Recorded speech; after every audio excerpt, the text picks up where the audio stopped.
Hello everyone, in this video I'm going to show you how to check account history on Instagram. So you want to check your account history on Instagram, or you want to know the list of activities that has been performed on your Instagram account, or you want to check the creation date, or you want to check the list of things that have been changed, maybe your username, your mail, your phone number, your email address that has been changed on a particular account, and you want to check all of these.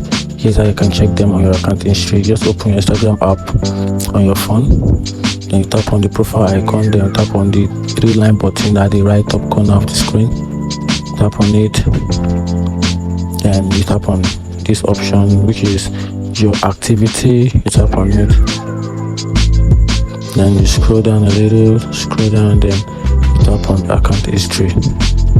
And from here you can see the list of activities that has been performed on this account, and here you can review the changes that has been made on each and every Instagram account you have on your phone, and even the creation date is even included.